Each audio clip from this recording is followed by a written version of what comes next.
할렐루야. 아이고, 오늘 하나님 말씀 사도행전 13장 32절부터 끝절까지입니다. 52절까지. 사도행전 13장 32절부터 52절까지.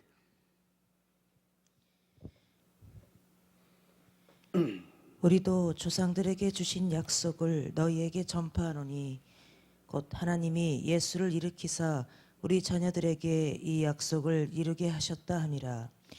시편 둘째 편에 기록한 바와 같이 너는 내 아들이라 오늘 너를 낳았다 하셨고, 또 하나님께서 죽은 자 가운데서 저를 일으키사 다시 썩음을 당하지 않게 하실 것을 가르쳐 가라사대 내가 다윗의 거룩하고 미쁜 은사를 너희에게 주리라 하셨으니,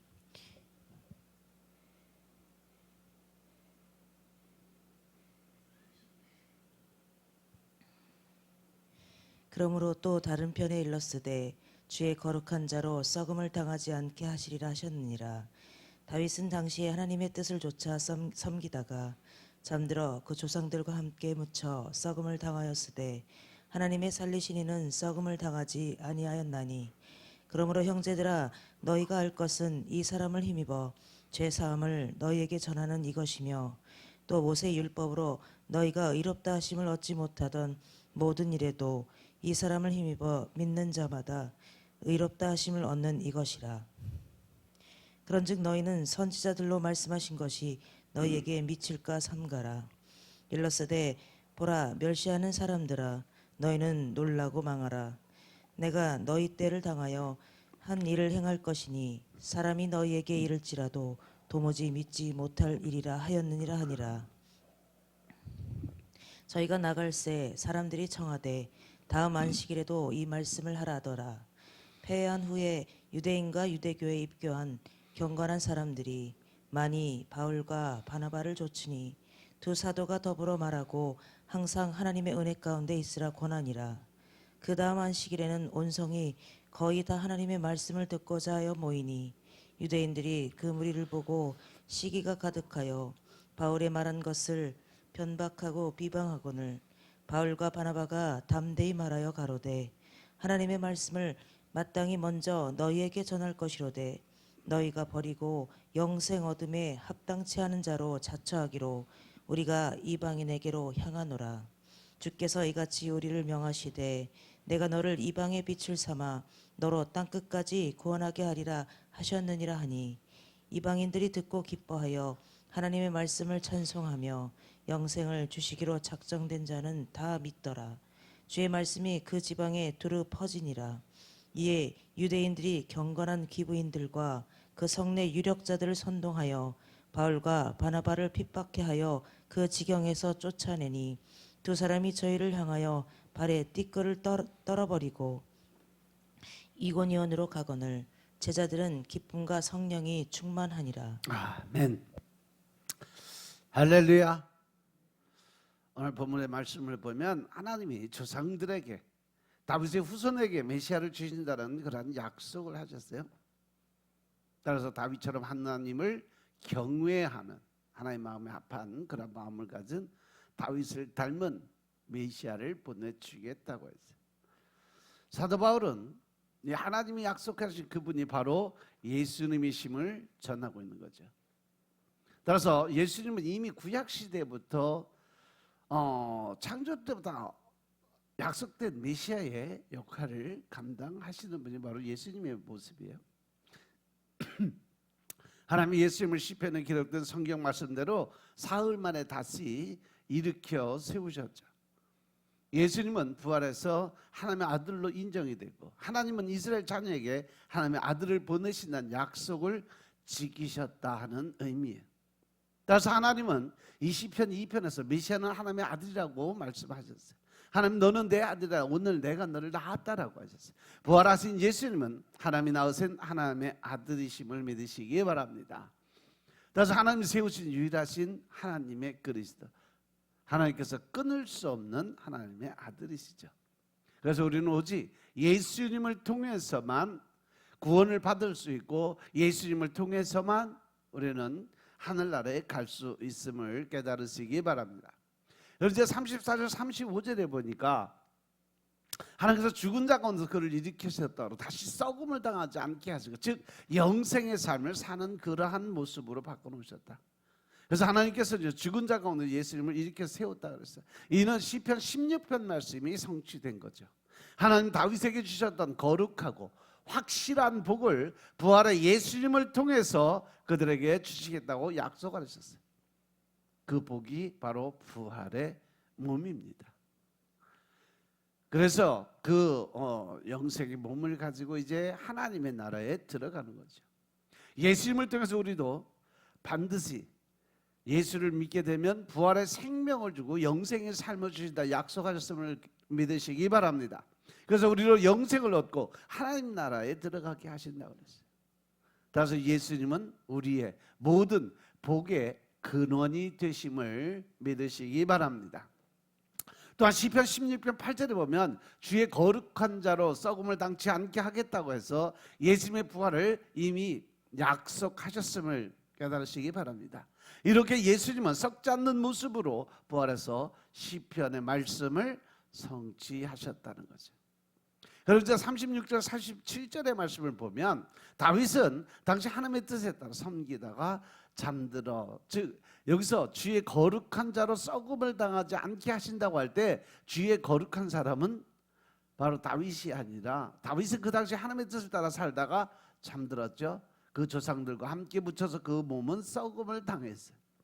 여기서 썩음을 당치 않는 분이 바로 예수 그리스도이심을 깨달으시기 바랍니다. 그래서 하나님께서 살리신 예수님은 부활해서 썩음을 당치 않았어요.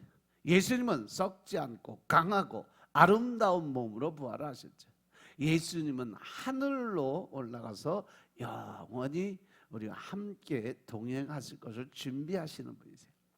따라서 예수님은 영원한 우리의 그리스도가 되시는 분입니다. 이제 마지막 때에 다시 오셔서 우리를 썩지 않는 영생의 몸으로 다시 살려주실 것을 믿으시기 바랍니다.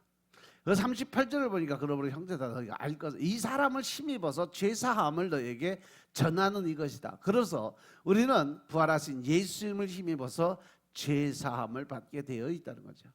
예수님은 하나님의 어린 양으로 피 흘려 죽으시고 우리의 죄를 다 사해 주신 분이, 그리고 부활하셔서 그 피가 하나님의 아들의 피임을 증거하셨어요. 우리는 이러한 예수님을 믿으면 죄사함을 받게 되고 영생을 얻게 되고 하늘나라에 갈 수 있는 길이 열린다는 거죠. 또한 우리에게 성령을 주셔서 하나님을 경외하도록, 하나님이 누구인지, 예수님이 어떤 분인지, 또 하나님의 말씀의 뜻이 무엇인지 그렇게 깨닫고 알게 하시고 또 하나님을 경외하도록 도와주시는 분이심을 깨달으시기 바랍니다.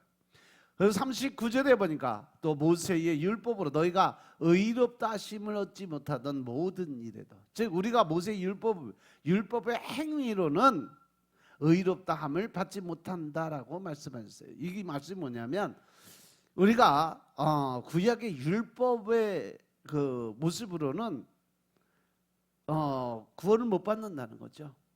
율법의 행위는 여기서 신약의 예수님의 말씀이 율법이 아니라 구약의 모세오경이 나오는 그러한 율법의 행위, 즉 유대인들이 가졌던 그들이 가지고 있는 생각, 형식적으로 사람들에게 보이기 위한 믿음, 그들이 일주일에 두 번씩 금식하고 뭐 11조도 허다못해 쌀알을 개수까지 셔서 정확하게 11조 드리는 걸 자랑으로 여기는데 이러한 것 가지고는 구원을 받지 못한다는 것, 그것이 바로 율법의 행위로는 의롭다함을 받지 못한다는 말씀의 본질이에요. 이것을 잘못 해석해서 신약의 율법, 즉 하나님 사랑, 이웃 사랑에 대한 그걸로 잘못 생각하는 사람들도 있는데 이거는 구약의 율법입니다. 우리는 그래서 늘 죄성을 가지고 살기 때문에 너무 나약하고 부족한 사람들이에요. 그래서 늘 그 속에는 죄의 본성이 있어요. 따라서 율법을 다 지킬 수가 없다는 거죠. 그러나 예수님을 힘입어서 예수님의 피를 믿는 자는 의롭다함을 받을 수 있다라는 거죠. 우리는 하나님의 은혜로 구원을 받습니다. 우리는 은혜로 제사함을 받고 하나님 우리를 사랑스럽다, 자랑스럽다 여기시는 겁니다. 사도 바울은 은혜의 복음, 이신칭의의 복음을 전했어요. 이신칭의란 것은 바로 하나님께서 우리를 의롭다 인정해 주는 거예요. 그래서 그뿐 아니라 하나님의 축복도 하나님의 은혜로 받게 됩니다. 우리가 은혜로 주님을 섬길 때 주님은 우리에게 생명의 멸류관 상을 주신다는 걸 하나님의 말씀으로 기록해 놨음을 깨달으시기 바랍니다. 그리고 이제 40절 41절을 보니까 우리가 복음을 받기 위해서 한 가지 해야 할 것이 있다는 거죠. 그것이 바로 회개의 기도를 드리고 예수님을 온전히 믿을 수 있는 마음을 갖는다는 거죠. 우리는 선지자들을 통해서 말씀하신 하나님의 심판이 미칠까 삼가 조심해야 된다. 선지자들은 예수님을 믿지 않는 자들에게 심판이 임할 것을 예언을 했어요. 그리고 하나님께서는 복음을 멸시하는 자들을 놀라고 망할 것이라고 말씀하셨어요. 하나님은 우리를 위해서 그 한 가지 일을 행하시는데 그 한 가지 일이 바로 예수님이 십자가에서 죽으시고 부활하시는 일이에요. 즉 우리에게 영생의 삶을 주기 위한 일들을 끊임없이 하고 계시는 거죠. 그것이 바로 복음 증거도 바로 천국 가서 영생을 얻게 하는 삶이고 또 죄사함을 이루는 것도 또 우리가 하나님과 또 깊은 교제를 하기 위해서 성령님을 보내주시는 모든 일들은 다 한 가지 일을 위해서 하신다. 그것이 뭐냐? 바로 우리가 하늘나라 천국 백성으로 만들어지기 위해서 하는 거죠. 믿습니까? 그래서 사람들이 부활의 복음을 전해도 그 성령님을 통한 또 하나님의 은혜 안에 들어가지 아니하면 결국 그 말씀을 믿지 못하는 것이라는 거죠. 하나님의 아들인 예수님이 십자가에서 죽으시고 부활하셨다는 것을 전해도 그 안에 성령님이 계시지 아니하면 다른 사람들은 믿지 못한다. 십자가 부활의 신앙은 정말 믿기 어려운 신앙이에요. 예수님을 믿지 않는 자는 심판을 받아 멸망한다라는 자체도 인정을 못해요. 영원한 불과 유황으로 타는 못에 들어간다는 것도 인정을 안 해요.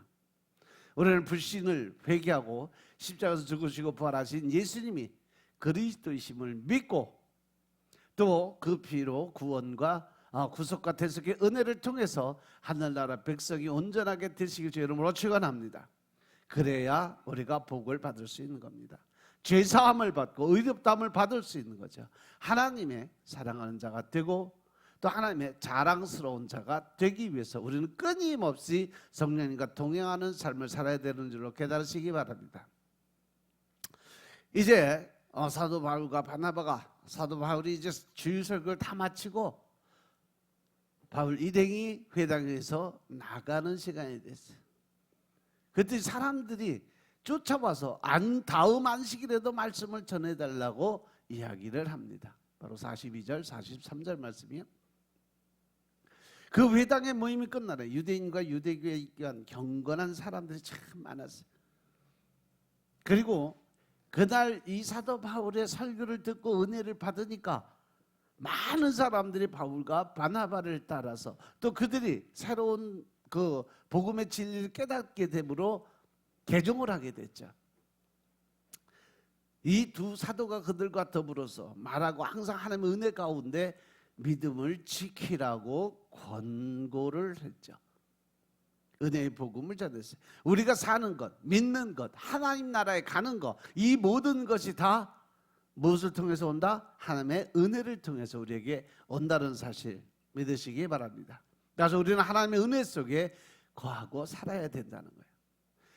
이 사도 바울과 바나바는 처음부터 은혜의 복음을 전했어요. 누가가 비시디 안디옥에서 처음으로 바울과 바나바를 사도라고 명명을 한 것이 여기가 처음이에요. 이 사도행전을 누가가 썼는데 누가가 이 비시디 안디옥에서 처음으로 바울과 바나바를 사도라고 인정을 한 거죠. 열두 사도에서 예수 그리스도의 복음을 전하는 자로 사도의 그 사역을 이렇게 엄청 넓게 잡아주고 있죠. 사도는 하나님이 보내신 복음을 전하는 자들이 바로 사도의 사명자들이에요. 그리고 44절 45절을 보면 그 다음 안식일에 비스디 안디옥의 모든 시민이 거의 다 하나님의 말씀을 듣고자 아주 구름대같이 몰려왔어요. 바로 그 성령의 역사가 그곳에서 일어나기 시작을 했다는 거죠. 근데 뭐든지 하나님의 일을 하다가 보면 늘 사단이 꼬여요. 우리나라 제일 안 좋은 속담이 뭐예요? 사촌이 땅 사면 배 아픈 거. 그죠? 근데 그 모습을 유대인들이 보고 그 모인 무리들을 보고 아주 시기가 가득했다고 그랬어요. 그들은 사울 왕이 다윗 왕을 시기하는 것처럼 자신이 왕이 돼서 그래서 예수님을 시기하는 사람들이었어요. 그래서 바울이 말하는 것을 반박하고 비방하고 그게 아니라고 헛소문들을 계속 냈다는 거죠. 그들은 예수님이 그리스도가 아니라고 이야기하고 성령의 역사가 있는 곳에 사단의 역사가 있었다는 거예요. 이렇게 사단은 예수 그리스도의 복음을 전하지 못하게 하려고 아주 애를 써요. 하지만 그것은 허사를 경영하는 일이다. 46절에 보니까 사도 바울과 바나바는요, 유대인들이 복음을 받아들이지 않자 이방인들에게 전하고자 결단을 하게 됩니다.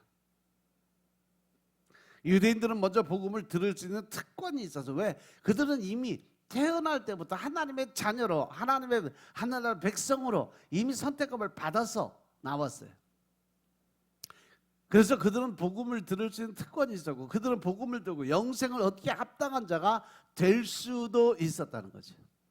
어떻게 했을 때? 예수 그리스도를 믿음으로, 그분이 메시아인 것을 인정했을 때. 그래서 사도 바울은 유대인들이 먼저 부르심을 받은 것을 알아서 먼저 유대인들에게 복음을 전했죠.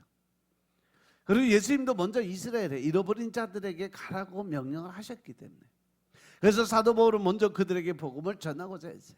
그러나 그들이 하나님의 복음을 거절해요. 인정을 안 해요. 예수님을 메시아로 인정을 안 하고 이단 괴수 정도로만 생각을 해요. 그러니까 사도 바울이 결단을 합니다. 복음을 이방인에게 먼저 전하겠다라고 선포해요. 그래서 사도 바울은 이방인의 복음을 전하기로 방향을 바꿉니다. 하나님은 유대인의 거절을 통해서 더 놀라운 세계, 구원의 역사를 이루어갔습니다. 그런데 하나님은 모든 하시는 일에 결코 실수를 하지 않는 분이심을 깨달으시기 바랍니다. 나중에는 이방인의 구원을 통해서 유대인들이 시기하기까지 그들을 계속 구원하시고 축복하시고 잘 되는 일로 바꿔주셨다는 거죠. 그리고 이제 47, 48절에 보면 주께서 이같이 우리에게 명하여 내가 너를 이방의 빛으로 삼아 너로 땅끝까지 구원하게 하리라 하셨느니라. 즉 다시 말해서 이방인의 구원을 통해서 유대인들이 시기하기까지 내가 그들에게 복주겠다는 약속의 말씀을 47, 48절에서 말씀을 주시는 거예요. 주님은 이사야서 49장에서 예수님을 이방의 빛으로 삼아 땅끝까지 이르게 한다라고 말씀하신 것이 있어요. 또한 복음을 전하는 자들을 이방인의 빛으로 삼아서 땅끝까지 이르게 하셨어요. 사도 바울은 이 말씀을 기초로 해서 세계 선교에 대한 말씀을 선포한 거죠. 그런데 그들이 하나님을 모르고 또 예수님을 깨닫지 못했을 때 그들의 삶은 어두웠어요. 죄와 죽음이 그들을 덮고 있었어요. 그들은 율법도 없고 선악의 기준도 없이 살았던 사람이에요. 그런데 예수님은 그들에게 참 빛이 되셨음을 깨달으시기 바랍니다. 예수님은 죄사함을 주는 빛이 되시고 생명을 주시는 빛이 되셨음을 깨달으시기 바랍니다. 하나님은 예수님을 믿고 증거하는 자도 빛으로 쓰심을 깨달으시기 바랍니다. 하나님 이미 이사야를 통해서 세계 선교를 이루실 소망을 이미 선포하셨어요. 예수님 오시기 700년 전에. 따라서 이사야 선지자는요, 그 시대에는 열매가 없었지만 하나님의 함께 하시니까 700년 후에 이루어질 비전을 그는 이미 보고 있었다는 거죠. 사도 바울은 이사야 말씀에 기초해서 이방인에게 전도를 했죠.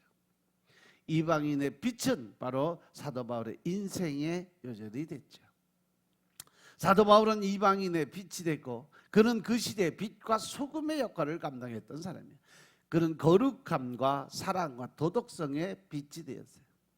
이방인들은 자신들에게 하나님의 빛을 주신다는 소식을 듣고 기뻐하며 하나님의 말씀을 찬송하였다. 이 비시디 안디옥에서 영생을 주기로 약속하신 자들은 다 예수 그리스도를 믿었다는 거죠.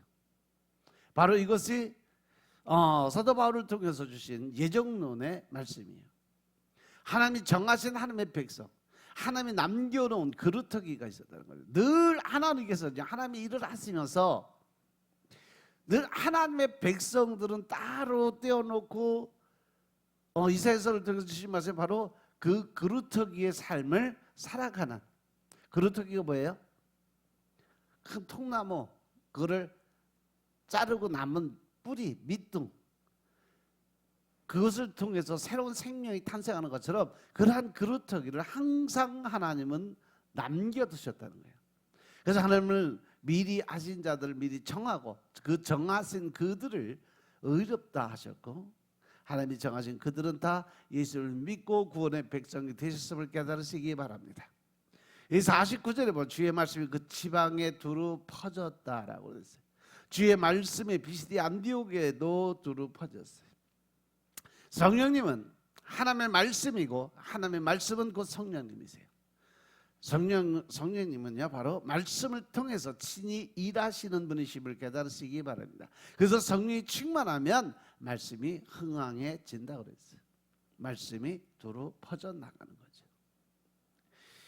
그래서 성령님도요, 성령님 나름대로 생각으로 가신 게 아니라 하나님의 말씀하신 대로 따라서 순종했다라는 그런 말씀이 기록된 거고, 예수 그리스도도요 예수님의 마음대로 한 것이 아니라 모든 것 하나님의 명령하셔서 그 말씀에 순종한 그러한 삶을 살았음을 깨달으시기 바랍니다. 따라서 주의 말씀은 살아있어요. 주님의 말씀은 스스로 일하시는 분이에요. 하나님 말씀이 온 세상으로 달려가고 복음 전도의 사명을 감당하고 있어요. 우리는 이 주님의 말씀을 전해야 되는 복음 전도자의 사명을 갖고 있음을 깨달으시기 바랍니다. 사도행전의 마지막도 사도 바울이 거침없이 말씀을 전하면서 끝이 나요. 50절부터 52절의 말씀을 보면 사도 바울과 바나바를 통해서 복음의 증거가 날로 번창하니까 유대인들이 경건한 기부인들과 그 신의 유력한 자들을 선동해서 바울과 바나바를 박해를 시작을 했죠. 그렇게 함으로 사도 바울과 바나바를 비시디 안디옥에서 결국은 쫓아내게 됩니다. 그러자 두 사람이 그들을 향해서 발에 먼지까지 떨어버리며 심판의 메시지를 전합니다. 이 모습은 예수님께서 12제자를 파송하시면서 그 복음을 증거할 때 그들이 그 집에서 반기면 그 집에 들어가 유숙하고 복음을 전하고 그 집에 복을 빌어주라고 말씀하셨는데, 만약에 반기지 않으면 그 집 문 앞에서 발에 먼지까지 떨어버리고 그 집을 나오라고 말씀하신 걸 그대로 지금 행하는 거죠. 그래서 그들은 비시디 안디옥을 떠나서 이고니오로 갑니다. 그 와중에도 제자들은 성령이 충만하니까 기쁨과 성령이 충만했다라고 기록이 되어 있어요. 오히려 제자들은 사도들이 쫓겨나는 것도 바로 성령 하나님의 일하심의 역사로 바라봤다는 거죠. 그래서 하나님이 우리와 늘 함께 하신다는 사실을 깨닫고 기뻐하는 삶을 살았다라고 기록이 되어 있어요. 따라서 우리가 하나님을 믿으면서 늘 좋은 일들, 기쁜 일들만 있는 게 아니라 이렇게 때로는 쫓겨나고 때로는 매맞고 또 때로는 또 저 모함도 당하고 이렇게 살아가면서 끝까지 중심을 놓지 않을 때, 하나님의 말씀을 붙들고 오직 한 길을 걸어갈 때 하나님의 성령님의 역사는 반드시 일어난다. 믿으시면 아멘 합시다. 기도드리겠습니다. 아버지 하나님 감사드립니다. 오늘도 아버지 하나님 사도행전 13장의 말씀을 가지고 주님을 알고 깨닫게 하시니 감사합니다. 우리 마음속에 늘 신령과 진정의 마음으로 주님을 찾고 찾는 하나님의 은혜 가운데 들어가게 하시니 감사합니다. 우리가 믿음으로 주님을 바라보게 하시고 이제 능력의 삶을 통해서 하나님의 의를 깨닫고 주님의 뜻대로 살아가는 하나님의 군사적 역할을 감당할 수 있도록 주님이 축복하옵소서. 어느 하루도 하나님을 기뻐하는 삶을 또 하나님이 웃게 할 수 있는 그러한 삶을 살게 하시고 주님의 축복의 통로를 들어가는 귀한 하루의 삶을 살게 축복하옵소서. 모든 말씀 우리 주 예수 그리스도의 이름으로 감사드리며 기도드려사옵나이다. 아멘.